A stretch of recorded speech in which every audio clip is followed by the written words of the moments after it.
NTV time, जनता की बात जनता के साथ। इंदौर में सिविल डिफेंस मॉक ड्रिल को लेकर हुई पुलिस कमिश्नर कार्यालय पर बैठक। कलेक्टर, नगर निगम और पुलिस के वरिष्ठ अधिकारी हुए शामिल। 3 स्थानों पर मॉक ड्रिल की जाएगी, 12 स्थानों पर से सायरन बजाए जाएंगे। भारत में सुरक्षा की दृष्टि से गृह मंत्रालय द्वारा निर्देशित सिविल डिफेंस मॉक ड्रिल आयोजन पूरे देश के 244 जिलों में किया जा रहा है, जिसमें से मध्य प्रदेश के 5 जिले भी शामिल हैं। और इसी के तहत इंदौर में भी सिविल डिफेंस मॉक ड्रिल को लेकर पुलिस कमिश्नर कार्यालय पर बैठक हुई। सुनिए किस तरह के दिशा निर्देश अधिकारियों द्वारा दिए गए हैं। सर, आज किस तरह से मॉक ड्रिल को लेकर योजना बनाई गई है? जो मॉक ड्रिल हमें की जानी है वो हम 4 बजे से करेंगे एक मॉक ड्रिल, और फिर हम 7:30 बजे से करेंगे जब ब्लैकआउट पूरा होगा। और इसके लिए तैयारियां पूरी कर ली गई हैं, स्थान हमने चिन्हित कर लिए हैं जहाँ हमको ड्रिल करना है। और इसके साथ साथ जब ब्लैकआउट होगा उस समय 7:30 से लेकर 7:42 पर यानी 7:30 बजे एक लंबा सायरन 2 मिनट का बजेगा, जो कि ऊपर नीचे आवाज में जाएगा साइनसॉइडल फॉर्मेट में। उस समय ब्लैकआउट प्रारंभ हो जाएगा और जैसे ही 7:42 के ब्लैकआउट समाप्त होगा तो एक लंबा 2 मिनट का सायरन बजेगा, जिसकी व्यवस्थाएं की जा चुकी है शहर में। उस समय ये ब्लैकआउट समाप्त हो जाएगा।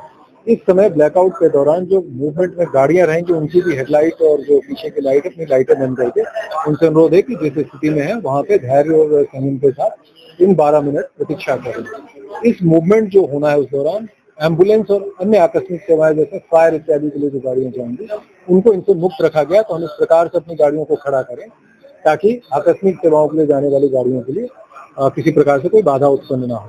लोगों से ये अपील है कि कृपया अपने अपने घरों में अपने दरवाजे बंद कर लें, खिड़की के पर्दे खींच लें।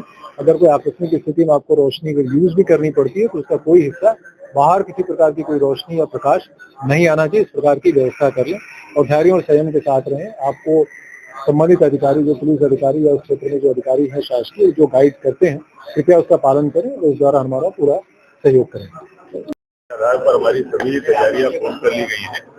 ये जो मॉक ड्रिल है 2 चरणों में की जाएगी। सबसे पहले तो 4 बजे से लेके जब तक ब्लैकआउट नहीं होता है 7:30 बजे तक, उस बीच में 3 मॉक ड्रिल्स की जाएंगी। एक मॉक ड्रिल फायर सेफ्टी को लेकर रहेगी, जिसमें कि अगर किसी बिल्डिंग में आग लग जाती है तो वहां पर कैसे रेस्क्यू और इवैक्यूएशन करना है। इसके बाद फिर जो अगर कोई बिल्डिंग डैमेज हो जाती है वहां पर कैसे रेस्क्यू ऑपरेशन करना है और टेम्परेरी हॉस्पिटल सेटअप करना है। और तीसरा, अगर किसी सुरक्षित जगह पर निकाल के ले जाना है लोगों को तो वो कैसे करेंगे। इन तीनों ड्रिल्स के लिए जो हमारा डेंटल कॉलेज है, रेजिडेंसी कोठी है और मेडिकल कॉलेज का बॉयज हॉस्टल है, इन 3 जगहों को चुना गया है। तो एक बार दिन में हम लोग ये तीनों एक्सरसाइजेस करेंगे। उसके बाद 7:29 पर जो सायरन है वो बजेंगे। हमने 12 जगह चिन्हांकित की है जहाँ से सायरन बजेंगे। 2 मिनट तक पहला सायरन बजेगा, उसके बाद ब्लैकआउट होगा। 12 मिनट तक वो ब्लैकआउट चलेगा और 7:42 पर पुनः सायरन 2 मिनट बजेगा। उसके बाद बिजली जो है वो वापस रिस्टोर हो जाएगी। इस बीच में जरूर मैं आपके माध्यम से जनता से अपील करना चाहूंगा कि किसी तरीके का पैनिक ना करें, किसी भी तरीके से घबराने की आवश्यकता नहीं है और किसी अफवाह पे ध्यान देने की आवश्यकता नहीं है। आप जहाँ कहीं भी हैं, अगर घर पे हैं तो जो वैकल्पिक लाइट आप होती है, लैंप या टॉर्च या फिर इन्वर्टर वगैरह, वो ऑन कर सकते हैं।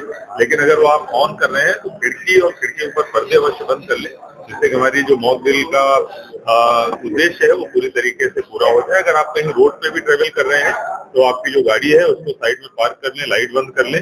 अगर एम्बुलेंसेज वगैरह है तो उस पर ये नियम लागू नहीं होगा। एम्बुलेंसेज लाइट के साथ में आराम से आ जा सकती हैं, जिससे कि कोई अगर मरीज है तो उसको असुविधा ना हो। बाकी अगर किसी आप पब्लिक प्लेस पे भी है तो वहां भी घबराने की आवश्यकता नहीं है। अगर कोई वैकल्पिक लाइट इत्यादि है भी, होटल है या रेस्टोरेंट है, तब भी अगर खिड़की बंद हो जाएगी, उसमें पर्दे हो जाएंगे तो हमारी मॉक ड्रिल के जो उद्देश्य की पूर्ति है वो हो जाएगी।